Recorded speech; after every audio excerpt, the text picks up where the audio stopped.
बोलूँ तो मैं खुद साइकोलॉजिकल भाई मैं खुद ट्रॉमे में जा चुका हूँ इस एनिमे को देखने के बाद। अगर तुम्हारा कलेजा मजबूत हो तो प्लीज टोक्यो गहोल जरूर देखना। बता दूं कि इसकी कहानी कुछ सेट है एक केन केनाकू नाम की लड़की के ऊपर। रिचे कामियाको भाई एक्चुअल में एक गोल है।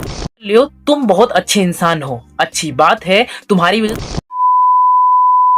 तुम जो सोचते हो ना कि तुम्हारे साथ ये चीजें क्यों हुई, तो भाई मैं तुम्हें बता दूं कि तुमने दुनिया को समझने में बेवकूफी कर दी। हाँ, तुमने दुनिया को समझने में बेवकूफी कर दी क्योंकि दुनिया में रहने वाले लोग तुम्हारे इतना अच्छा नहीं होते।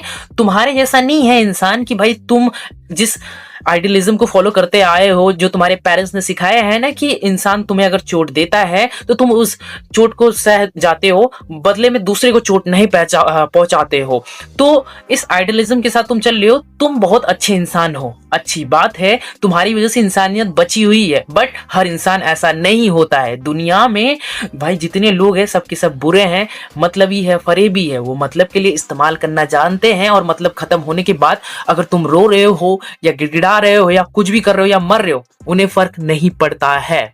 ठीक है, तो ऐसी ही टोक्यो गहोल की कुछ स्टोरी है जो तुम्हें बताती है कि भाई एक्चुअल में जो तुम आइडियलिज्म को फॉलो करके चल रहे हो कि मैं अच्छा हूं, और जब तुम्हारे साथ कुछ बुरा होता है तो तुम सिसक सिसक के रोते हो ना, तो भाई ऐसी तकलीफें तुम्हें मिलती रहेगी क्योंकि दुनिया में बुरे लोग हैं।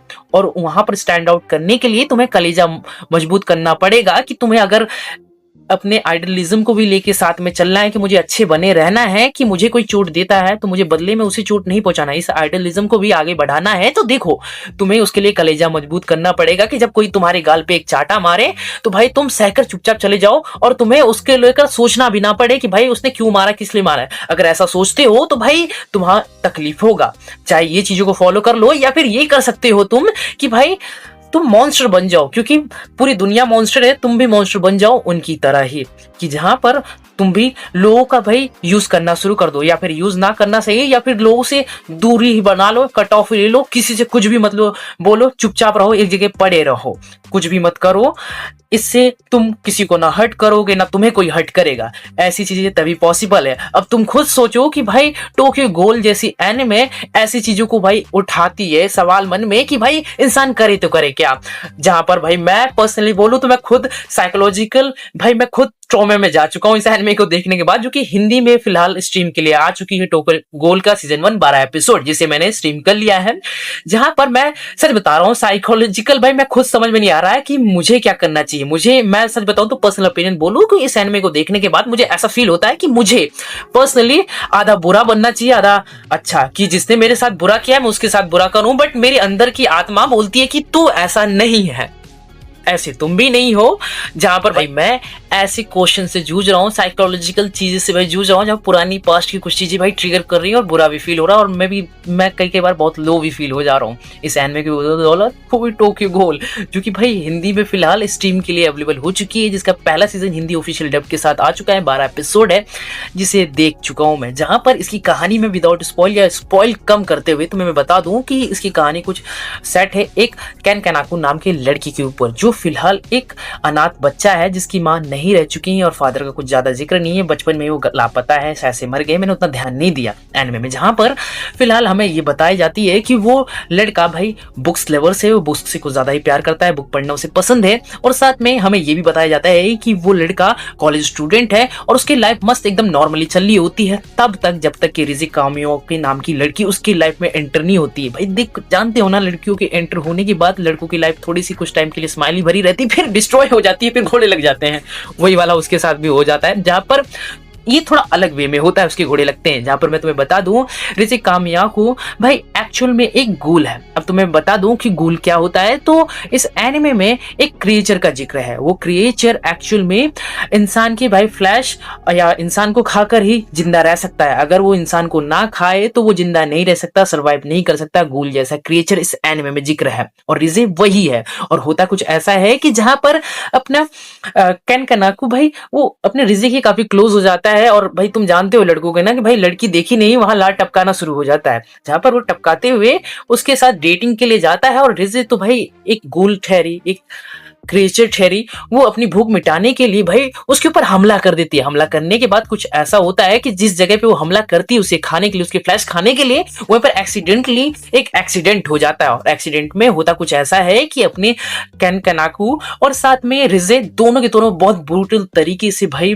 अधमरे पड़े मिलते हैं। जहां पर हमें फिर सीन में दिखाया क्या जाता है कि भाई अपने कैन कनाकू को बचाया जा चुका है। उसके जो एक्सीडेंट हुआ था, उस एक्सीडेंट में उसकी भाई बॉडी की काफी पार्ट्स भाई डैमेज हो चुके थे और उन पार्ट्स को भाई रिप्लेस कर दिया गया है रिजे के पार्ट से, जिसकी वजह से वो बच गया है। बट अब उसके घोड़े तो अब लगने स्टार्ट होते हैं अपने कैनकेनाकू की स्टोरी में, जहां पर उसे पता चलता है कि अब वो एक इंसान रहा ही नहीं, अब वो आधा इंसान रह गया और आधा गूल बन चुका है। अब इसके बाद उसकी लाइफ में स्ट्रगल स्टार्ट हो जाती है। स्ट्रगल कुछ ऐसा रहता है कि गूल्स जो रहते हैं इंसान की वो फूड नहीं खा सकते हैं। इंसान की अगर वो फूड खाने की कोशिश करते हैं तो उन्हें एकदम टट्टी जैसा लगता है, जिसकी वजह से वो उल्टी कर देते हैं और उनके बॉडी पे भी नेगेटिव इंपैक्ट पड़ता है। इस एनिमे को देखते हुए तुम्हें पता चलेगा, जहां पर उन्हें जिंदा रहने के लिए, सर्वाइव के लिए भाई फ्लैश, इंसानों को फ्लैश खाना ही पड़ता है, इंसानों को मार के खाना ही पड़ेगा, तभी वो जिंदा रहेंगे गूल्स।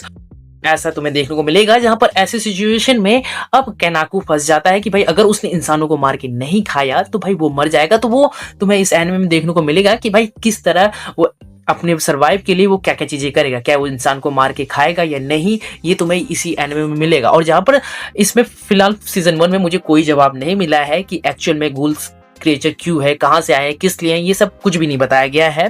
फिलहाल यही कंडीशन चल रही है और 4 सीजन है, तो 4 सीजन तक देखते हैं कि हमें क्या किन चीजों का जवाब मिलता है या नहीं। फिलहाल हमें इस एनिमे में ये सब चीजें देखने को मिलने वाला है, इसके फ्यूचर यही कुछ रहने वाला है। जहां पर कुछ ये भी चीजें हैं जो कि पहले सीजन में हमें क्लियर हो गई कि जो अपना केनाकू जो करेक्टर था, जो अपने मदर द्वारा दिए गए कुछ आइडियलिज्म थी, वो आइडियलिज्म कुछ ये थी कि जो इंसान तुम्हें चोट पहुंचाता है उसके बदले में तुम्हें चोट नहीं पहुंचाना है, तुम्हें भाई उस चोट को सह जाना है और अच्छे इंसान ऐसा ही करते हैं। ये आइडियलिज्म उसकी मदर ने दिया है, जहां पर उसे बहुत सारे लोग चोट उठ पहुंचाते हैं, बार बार उसका भरोसा तोड़ते हैं, फिर भी वो लोगों को भरोसा करता रहता है। जहां पर उसे एंड दी एंड उसे समझ में आता है कि भाई सब पे भरोसा नहीं किया जा सकता है और जो उसके लिए अच्छा है उसके लिए वो भी अच्छा बनेगा। वो खुद के कुछ आइडल सेट करता है कि मैं इस आइडियलिज्म को फॉलो करूंगा, ना कि अपनी मॉम की। ये कुछ एनिमे की स्टोरी रहने वाली है, जहां पर तुम्हें और भी कुछ चीजें मिलने वाली है इसमें।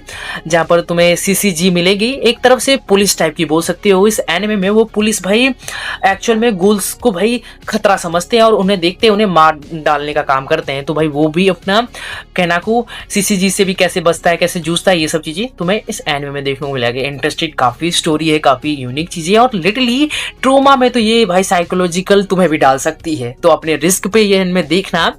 जहां पर भाई मैं और ज्यादा चीजें स्पॉइल नहीं करना चाहता, क्योंकि मैं तो मन कर रहा है सब कुछ बताता जाऊं, क्योंकि मुझे ये कुछ ज्यादा ये एनिमे पसंद आ गई है भाई। लिटरली मुझे ये एनिमे, इसे मैं मास्टरपीस में कंसिडर कर सकता हूं कुछ हद तक। ये नहीं बोलूंगा कि भाई मास्टरपीस में ही, बट क्योंकि इसकी स्टोरी लाइन पहले सीजन देख के कुछ चीजें भाई दिमाग से हट ही नहीं रही है, तो शायद से इसे मास्टरपीस में मैं शायद से इसे सजेस्ट कर दूं। बट तुम क्या सोचते हो, क्या तुम अपने टोक्यो गूल को तुम मास्टरपीस में कंसिडर करते हो या नहीं? मुझे ओपिनियन प्लीज कमेंट में बताना। और टोक्यो गूल तुमने कब देखी थी और कैसे देखी थी मुझे ये भी बताना। जहां पर टोक्यो गूल की भाई मेरे को एक बात और बतानी थी, जहां पर मेरे दोस्त ने इसे जापानीज में देख रखा है, तो मैंने उसे कुछ सीन्स डिस्कस कर रहा था, तो उसने बोला कि अब भाई इन्होंने कट सीन्स किए हैं, इन्होंने R-rated चीजें जो मतलब कि कुछ ज्यादा ही वो करते हैं ना, उन सीन्स को कट कर दिए हैं। तड़पाने की, खून वगैरह की बहुत सी सीन्स हैं जो उन्होंने कट कर दिया। जहां पर मैंने एक सीन को मैंने खुद नोटिस किया कि पहले या दूसरे एपिसोड में, जहां पर एक गूल एक इंसान को मारता है और उसके सर को ऐसे फेंक देता है अपने केनाकू के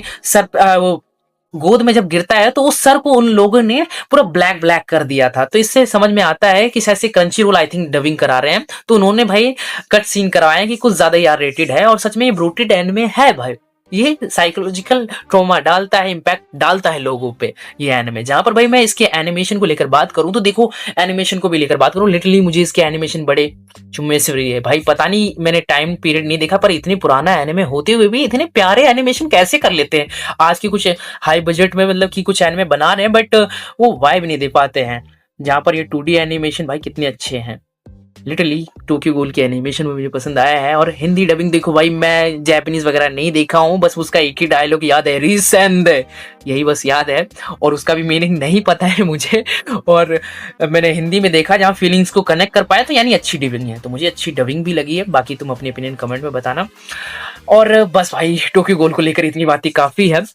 मिलता हूँ किसी नई वीडियो में किसी नए टॉपिक के साथ। हाँ, जाने से पहले बोलूंगा चैनल को सब्सक्राइब कर देना और वीडियो को लाइक कर देना भाई। और प्लीज से प्लीज भाई टोक्यो गोल जरूर से जरूर देखना। अगर तुम्हारा कलेजा मजबूत हो तो प्लीज टोक्यो गोल जरूर देखना।